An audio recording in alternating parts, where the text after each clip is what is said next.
Di sela-sela memanasnya politik tanah air, ada semangat di dunia sepak bola. Dengarkan baik-baik para pecandu bola tanah air. Peta kekuatan sepak bola ASEAN sedang diguncang. Siapa yang naik, siapa yang terancam, dan mengapa satu kemenangan Indonesia bikin gempar seantero benua.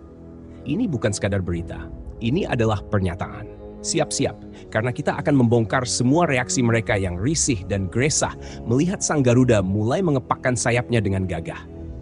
Jangan lupa, tinggalkan komentar terbaikmu di bawah. Suaramu adalah bahan bakar semangat kami. Ini membuat geger ASEAN. Malaysia meradang, Vietnam ciut nyali, pujian datang dari Eropa. Inilah kemenangan Indonesia yang mengubah segalanya. Pada jeda internasional ini, panggung sepak bola Asia Tenggara bukan milik Indonesia saja. Tapi coba perhatikan baik-baik. Lihatlah rival-rival bebuyutan kita, Thailand, Malaysia, Vietnam. Mereka semua turun bermain, namun hanya satu yang gemanya-menggema ke seluruh penjuru dunia. Tebak siapa? Ya, Indonesia. Mari kita bedah satu persatu kebakaran jenggot yang terjadi. Pertama, sang tetangga yang meradang. Malaysia mungkin menang 2-1 atas Singapura. Tapi apa yang terjadi? Media besar dunia seperti Van43 dari Belanda dan akun resmi Piala Dunia FIFA ramai-ramai memberitakan kemenangan gemilang kita atas Taiwan dengan skor 6-0. Sementara kemenangan Malaysia hilang tanpa bekas. Wajar saja jika mereka sewot. Tapi inilah fakta kerasnya.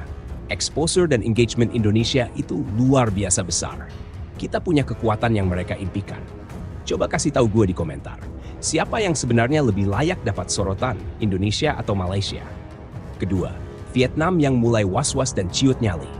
Sementara kita menang telak, Vietnam justru mendapat tamparan memalukan. Bukan dari timnas negara lain, tapi dari sebuah klub lokal di negaranya sendiri dengan skor 4-0. Ini adalah alarm bahaya yang sangat keras untuk mereka. Ranking FIFA Vietnam di posisi 12 sekarang dalam ancaman serius dari Indonesia, yang akan melesat ke peringkat 12. Jaraknya semakin tipis. Media Vietnam sendiri, seperti Dan Tri, sampai harus mengakui bahwa Indonesia sedang menapaki jejak mereka dan menunjukkan kekuatan baru di ASEAN. Gimana perasaan kalian lihat Vietnam mulai ketar-ketir? Tulis di komentar. Ketiga, Thailand yang berusaha tenang. Mereka menang 3-0 atas Fiji di Kings Cup dan melaju ke final. Solid. Tapi lagi-lagi sorotan media internasional tidak segencar yang diterima Indonesia. Mereka harus berbagi panggung, sementara kita untuk sesaat menjadi pusat perhatian. Lalu apa artinya semua ini? Ini artinya respek itu tidak diberikan, tapi direbut. Kemenangan 6-0 bukan akhir, itu adalah pintu gerbang. Sekarang, fokus kita adalah Lebanon. Pertarungan yang jauh lebih alot, di mana pelatih akan menurunkan semua senjata terbaiknya. Jordi Amat, Tom Hae, Ivar Jenner, hingga Ragnar Oratmangoen. Pendekatan akan berbeda, strategi akan berubah, karena Lebanon adalah binatang buas yang berbeda dengan Taiwan.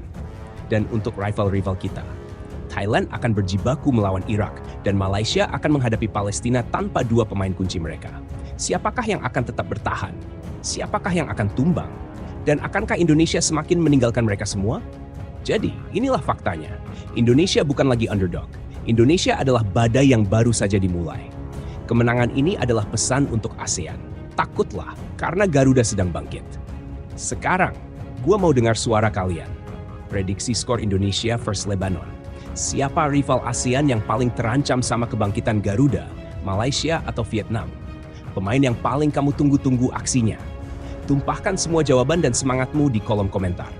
Like video ini sampai pecah jika kamu percaya ini adalah awal dari kejayaan kita. Share ke semua grup olahragamu, dan jangan lupa subscribe karena perjalanan kita baru saja dimulai. Ini untuk Indonesia.